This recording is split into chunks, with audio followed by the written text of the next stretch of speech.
नमस्कार दोस्तों, मैं हूं राज शर्मा और आप देख रहे हैं हाईवे नाइट। दोस्तों, आज की कहानी जो हमें भेजे हैं उनका नाम है कैलाश और वो रहने वाले हैं मध्य प्रदेश के। ये जो घटना बता रहे हैं ना कैलाश जी, इनके दादाजी के साथ में घटी हुई सच्ची घटना है। 30 साल पहले की बात है। तो क्या हुआ था उनके दादाजी के साथ में, आइए चलते हैं कैलाश जी की इस कहानी में, उन्हीं की पॉइंट ऑफ व्यू से।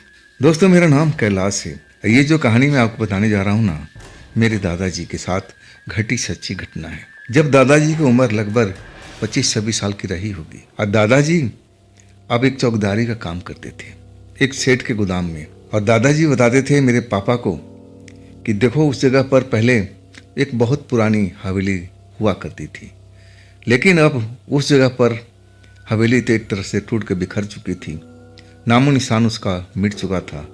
अब उस जगह पर बहुत सारे गोदाम खुल चुके थे, फैक्ट्री छोटी छोटी खुल चुकी थी।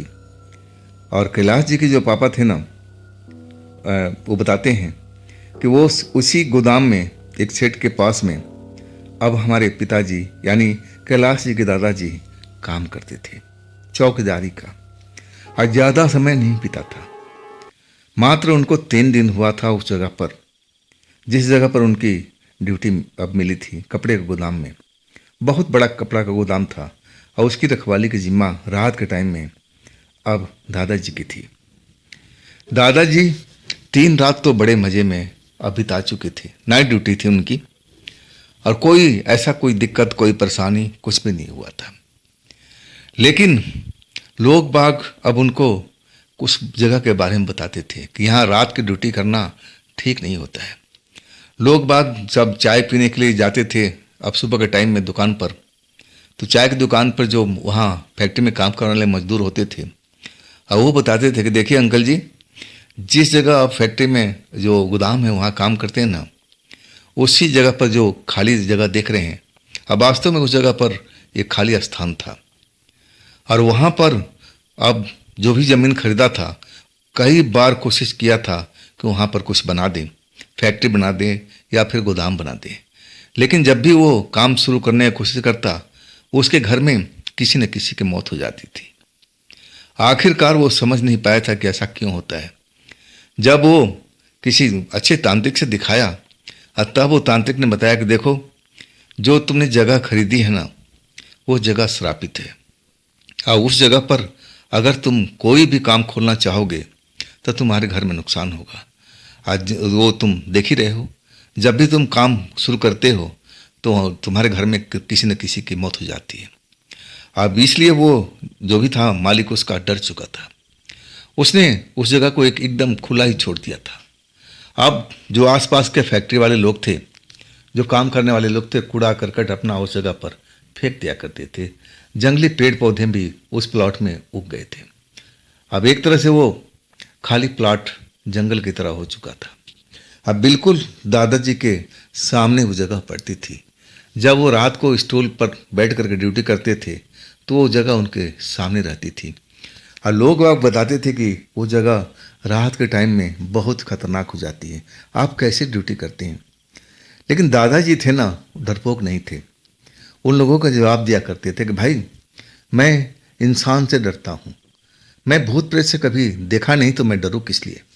मेरे दादाजी उन लोगों को जवाब दिया करते थे कि मैं इंसान से डरता हूँ, इंसान कभी भी धोखा दे सकता है, लेकिन मैं भूत प्रेत को जानता नहीं, ना उनको मानता हूँ, तो मैं उनसे डरना किस बात का। एक तरह से वो अपने दिमाग से निकाल देते थे। लोग बाग को समझा देते कि भाई, मैं भूत प्रेत से नहीं डरता, आप लोग बेफिक्र रहो, मुझे कुछ नहीं होने वाला। और लोग बाग भी समझ चुके थे कि ये इंसान अलग ही किस्म का है, इससे बोलना ही ठीक नहीं है। अब एक तरह से अपनी ड्यूटी करते रहे। 3 दिन आराम से बीत चुका था। जब चौथी रात आई ना, अब एक तरह से रिमझिम बारिश हो रही थी, और गेट पर जो शेड लगा हुआ था और उसी के अंदर बैठे हुए स्टूल पर मेरे दादाजी रखवाली कर रहे थे। अब बारिश हो रही थी, बूंदाबांदी, और ठंडी ठंडी हवा चल रही थी। अब बरसात का मौसम था, उमस जैसा अब हुआ पड़ा था। लेकिन जब बारिश होने लगी ना तो उमस छट चुका था, और एक तरह से दादाजी को झपकी लग चुकी थी। हालांकि वो सोते नहीं थे, लेकिन वो माहौल ही ऐसा क्रिएट हो चुका था कि दादाजी की नींद आ चुकी थी। जैसे ही वो नींद में गए ना, अचानक उनको जैसे कानों में आवाज़ पड़ी, बचाओ बचाओ बचाओ। जैसे कोई औरत चीख रही हो, चिल्ला रही हो। और जैसे ही उनके कानों में आवाज़ पड़ी ना, दादाजी अपने आँख खोल दिए, नींद से जाग गए। अरे, मैं सो गया था। अब वो आवाज़ को कानों में अभी गूंज रही थी, लेकिन वो आवाज़ जैसे अब सुनाई नहीं पड़ रही हो। लेकिन दादाजी थे ना, बड़ा बेचैन हो गए थे। अब एक तरह से वो बारिश हो रहा था तो निकल नहीं पाए, लेकिन उनके पास में टॉर्च थी और टॉर्च की सहायता से हर तरफ देखने लगे कि औरत कहाँ पर है, ज़रूर उसके साथ कुछ बुरा तो नहीं हुआ। चिंता में पड़ गए थे। आखिरकार छतरी लेकर के वो बाहर निकले और जो भी आसपास के एरिया था अब टॉर्च के रोशनी में देखने लगे, लेकिन कहीं पर भी उनको अब ऐसी कोई औरत दिखाई नहीं पड़ी जो अब जैसी चीख सुनाई पड़ी थी। दादाजी बहुत कोशिश किए लेकिन नज़र नहीं आया, और तब वो अपनी ड्यूटी पर आकर के बैठ गए थे। और बरसात तो रात भर चलती रही। अब फिर अचानक उनको फिर वैसी ही झपकी आ गई, बैठे बैठे सुस्ती आ रही थी।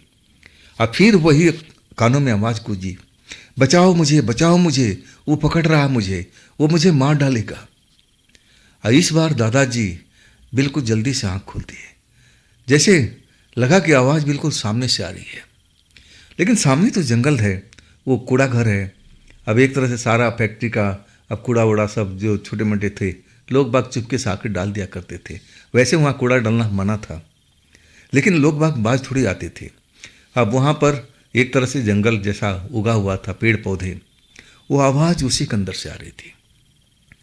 दादाजी बड़े परेशान हो गए थे। आवाज़ उनके कानों में अभी जैसे गूंज रही हो, जैसे कोई औरत सहायता के लिए बुला रही हो कि मुझे बचा लो, मुझे बचा लो। और दादाजी बड़ा हिम्मती इंसान थे। अब एक तरह से फिर छतरी लेके बाहर निकल आए, टॉर्च की सहायता से अब उस सामने के प्लॉट में देखने लगे रोशनी डाल करके, लेकिन कोई भी उनको नज़र नहीं आया। लेकिन बहुत परेशान हो गए थे दादाजी। आखिर आवाज़ तो इसी जगह से आई थी। अब एक तरह से कुछ नहीं मिला तो आखिरकार अब दादाजी अपने आकर के स्टूल पर बैठ गए। और इसके बाद वो जगे रहे, नींद में नहीं आए।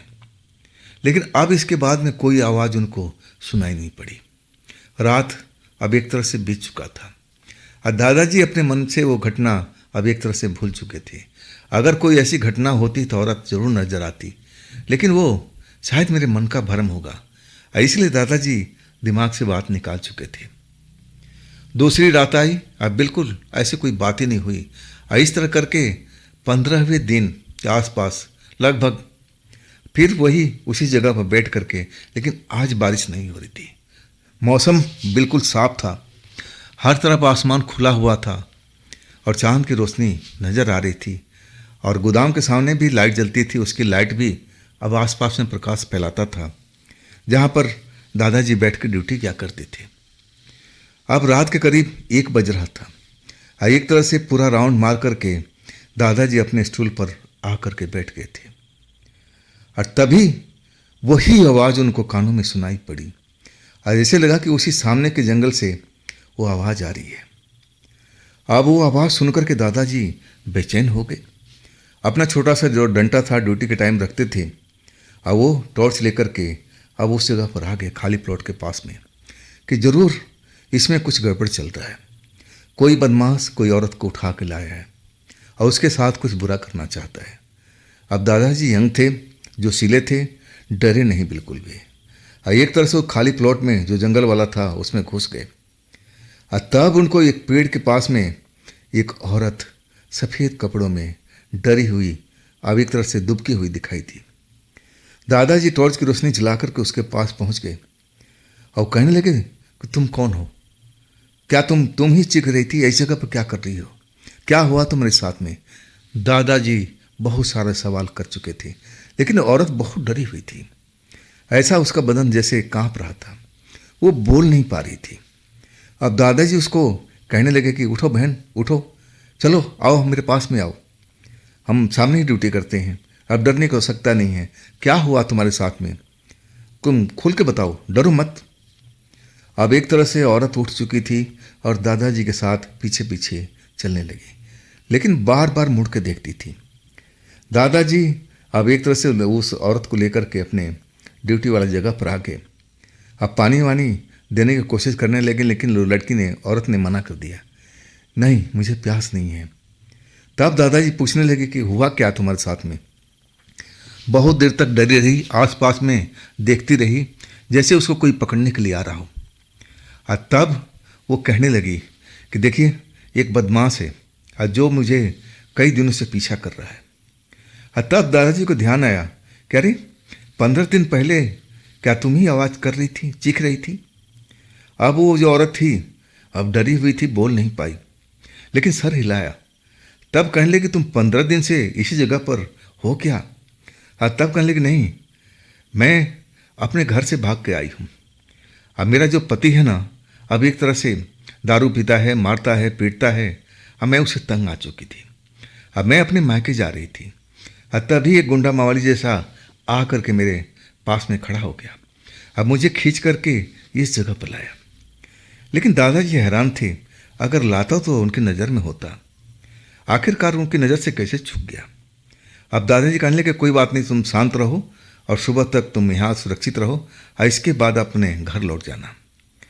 एक तरह से औरत दादाजी के सामने बैठी रही। अचानक उसी जंगल में से काला सा इंसान और काला कपड़ा पहने हुए अब वो आ गया। और वो जैसे ही आया ना, औरत चीखने लगी, यही है वो, मुझे पकड़कर फिर ले जाएगा, आप मुझे बचा लीजिए। अब दादाजी भी तैस में आ चुके थे, जो सिले थे ही, और वो इंसान को ललकारने लगे, तुम दूर हो जाओ, इस औरत के पास में बिल्कुल मत आना। लेकिन वो इंसान बिल्कुल डरा नहीं, काला कपड़े वाला, अब मुंह भी अपना ढक रखा था, चेहरा नजर नहीं आ रहा था। बिना डरे हुए उस औरत की तरफ आने लगा और दादाजी उसको ललकारते रहे कि नहीं, खबरदार इसको छूना मत, तुम भाग जाओ यहाँ से, नहीं तो तुम्हारी पिटाई कर दूंगा। लेकिन वो इंसान बिल्कुल डरा नहीं। आखिरकार दादाजी के नज़दीक आ चुका था जहाँ वो औरत बैठी हुई थी और एक झटके में उसका हाथ पकड़ करके खींचने लगा। अब दादाजी जैसे बहुत गुस्से में हो गए थे। अब एक तरह से वो इंसान पर तो हमला नहीं किए, हाँ उस औरत का हाथ पकड़ लिए कि नहीं, तू इसको लेकर नहीं जा सकता, ये मेरी संरक्षण में है और मैं इसको जाने नहीं दूंगा तेरे साथ में, तू भाग जाए यहाँ से, अपना भला चाहता है, आप नहीं भागेगा तो मैं तेरे को पिटाई कर दूंगा। दादाजी जो भी आता था बोल रहे थे कि कैसे भी वो इंसान इस औरत को छोड़ कर भाग जाए, लेकिन इतना ढीठ था कि उसको डर लग ही नहीं रहा था। और दादाजी उस औरत का हाथ पकड़े हुए उसको अपनी तरफ खींच रहे हैं और काला कपड़े वाला इंसान अपनी तरफ खींच रहा है। फिर उसी अब जगह में खाली प्लॉट में लेके जा रहा था जिधर से औरत को लेके आए थे दादाजी, और दोनों लोग जोर आजमाइश कर रहे थे। आखिरकार वो शक्तिशाली था, दादाजी से मजबूत था और एक तरह से वो झटके से हाथ छुड़ाने लगा। अब फिर दादाजी जब उस औरत को पकड़ना चाहा तो हाथ तो पकड़ में नहीं आया, गले पर हाथ पड़ गया। और गले में हाथ में अब उनको एक चैन, औरत तो पकड़ में नहीं आई, एक झटके से खींच के चला गया, लेकिन वो चैन जो था ना गले में जो औरत पहन रखी थी, अब वो चैन हाथ में अब दादाजी के हाथ में लगा ही रह गया। और एक तरह से चीखते रहे, उसके पीछे भागे, लेकिन दोनों ना जाने कहाँ गायब हो गए थे। दादाजी बहुत कोशिश किए ढूंढने के उस खाली प्लॉट में, उन पेड़ों के नीचे, हर जगह झाड़ियों में, लेकिन वो दोनों दिखाई नहीं पड़े। एकदम आश्चर्य में डूब गए थे, एक तरह से बहुत परेशान हो गए थे उस औरत को ढूंढने में कि वो चैन उसके अब एक तरह से दिया जाए, वापस किया जाए और वो गुंडे मावली से छुड़ाया जाए, लेकिन उनका पता ही नहीं चल रहा था। बड़े परेशान हो गए। अब एक तरह से रात भर ढूंढते रहे, इधर से उधर, कभी गली में देखते कहीं लोग गली में निकल के भाग तो नहीं गए, लेकिन एक एक जगह उन्होंने छान मारा, अगर लोग होते तो इसी जगह में होते, अब यहाँ से कैसे गायब हो जाएंगे। तब उनको लगा कि शायद हम अंदर आएँ और वो लोग जैसे यहाँ से भाग गए हों, वो बदमाश उस औरत को लेकर भाग गया हो। अब मैं क्या कर सकता हूँ। चैन अब अपनी जेब में रख लिए कि चलो जब भी औरत मिलेगी हम उसको वापस कर देंगे, हम उसको बचा न सके। एक तरह से बड़ा अफसोस जाहिर कर रहे थे। आखिरकार सुबह ड्यूटी ख़त्म हुई और फिर अपने घर आ गए दादाजी। और उस टाइम दादाजी की जो हालत थी ना घर की, माली हालत बहुत ख़राब थी। अब दादाजी एक कमाने वाले इंसान थे और उन्हीं के वजह से परिवार चल रहा था। और कभी कभी तो ऐसा भी होता था कि शाम का चूल्हा भी नहीं जलता था। ऐसे ही दिन थे उस टाइम दादाजी के साथ में सब कुछ हो रहा था। अब एक तरह से वो चैन जो था ना, वो अपनी माँ को देती है कि माँ इसको रखना, और जब मैं शाम को ड्यूटी जाऊँगा ना तब मुझे देना। अब पूरा घटना बताया कि देखो माँ, मेरे सामने हो गया, लेकिन मैं उस औरत को बचा नहीं पाया। माँ ने उनको दिलासा दिलाया कि देख बेटा, तूने तो अब जो कुछ भी करना था तूने किया, लेकिन शायद वो तेरे से मजबूत था और तभी तो उस औरत को छुड़ा गया। अब तू कर क्या सकता है। अब एक तरह से समझ गए थे कि वो इंसान मुझसे भी ज़्यादा शक्तिशाली था। खैर उसके बाद में सब कुछ शांत हो गया था। ड्यूटी जाते थे, शाम के टाइम चेन अपनी जेब में रख जाते थे ताकि औरत कभी भी वो भटकती हुई आ जाए तो उसको दे दें। वो खालिस सोने का चेन था जैसे लग रहा था। आखिरकार 15 दिन और बीत गया। अब इसके बाद फिर वही सिलसिला अब शुरू हो चुका था। फिर उसी जंगल में वो आवाज़ चीखने की आई, जैसे उस औरत का कोई गला दबा रहा हो। आखिरकार ये माजरा दादाजी को समझ में नहीं आ रहा था कि औरत फिर 15 दिन के बाद चीख रही है। दादाजी टॉर्च लेकर के दौड़े। अब फिर वहाँ पर कोई नज़र नहीं आया। पूरा जगह छान मारे लेकिन कोई भी नज़र नहीं आया। अब आखिरकार थक हार कर अपनी ड्यूटी पर आ चुके थे। अब सुबह का टाइम जब हो गया तो अब वो अपने घर जाने लगे, लेकिन वो जाने से पहले चाय की दुकान पर रुकते थे। चाय वाला सुबह सुबह दुकान खोल देता था और वहाँ पर आसपास के जो फैक्ट्री में काम करने वाले लोग सुबह जो आते थे चाय पीते थे और अपने वक्त का इंतज़ार करते थे कि अब हम तो आ ही चुके हैं, अब अपना ड्यूटी पर चाय पी के पहुँच जाएंगे। कुछ लोग इकट्ठा थे, चाय का मजा ले रहे थे और उसी टाइम दादाजी भी पहुँच चुके थे। आप एक तरह से उस घटना का जिक्र उस जगह पर चाय वाले से करने लगे कि भाई मैंने ऐसे ऐसे वहाँ पर महसूस किया है और उस औरत को 15 दिन पहले मैंने बचाने की कोशिश भी किया।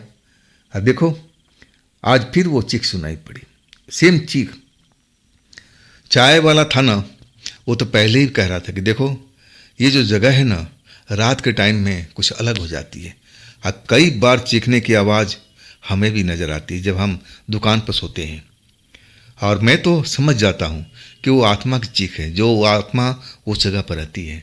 और हम भी आपको समझाने की कोशिश किए थे, लेकिन आप तो जोश में रहते हैं जवानी को, आप भूत प्रेत को तो मानते नहीं हैं।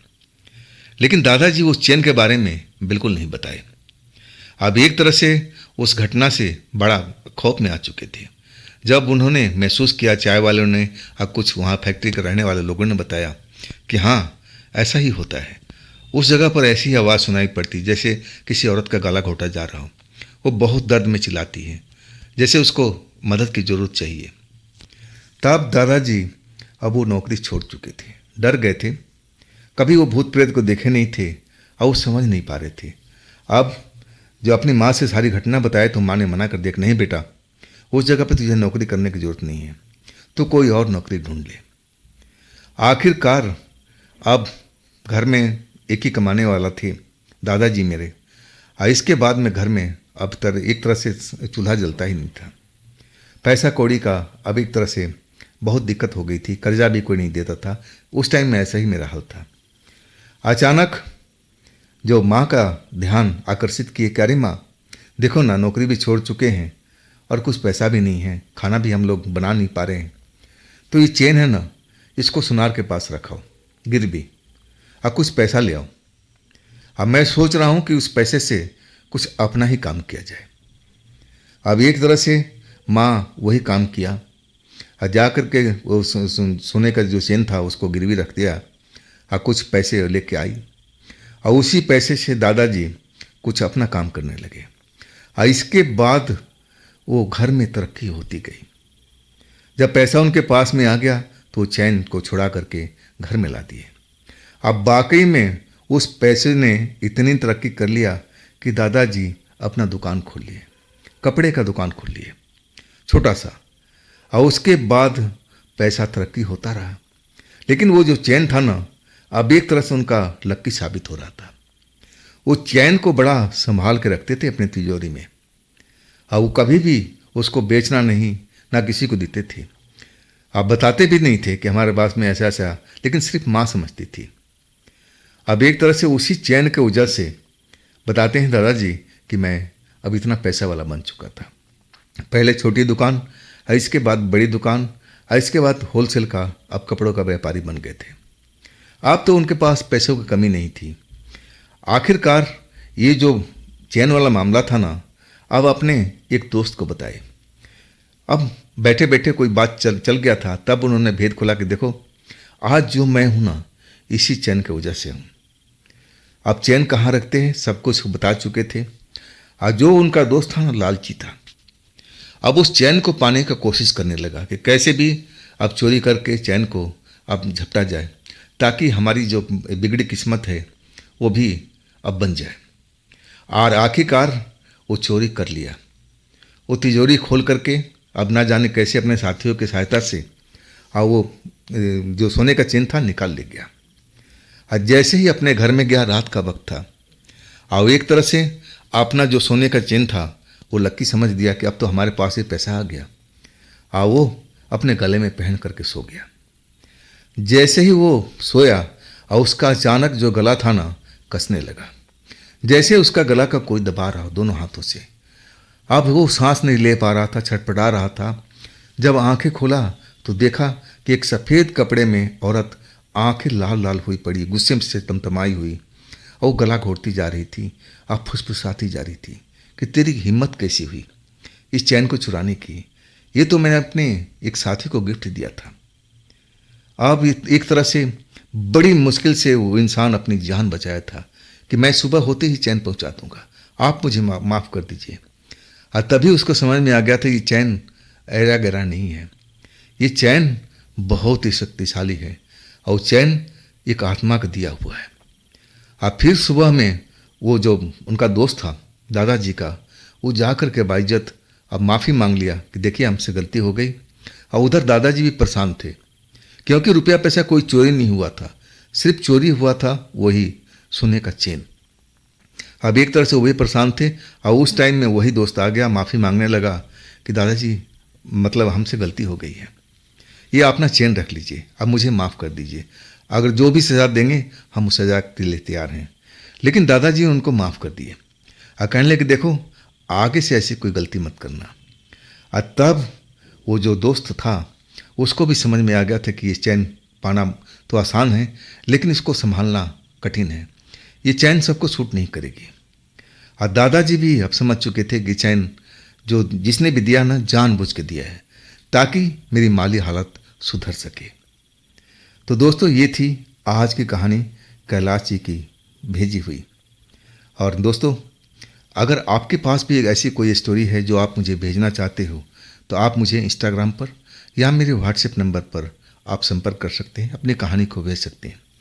दोस्तों ये भी चैनल आप ही का है, तो इसको भी अपना प्यार दीजिए, लाइक कीजिए, सब्सक्राइब कीजिए, और आप लोग आनंदपूर्वक रहिए।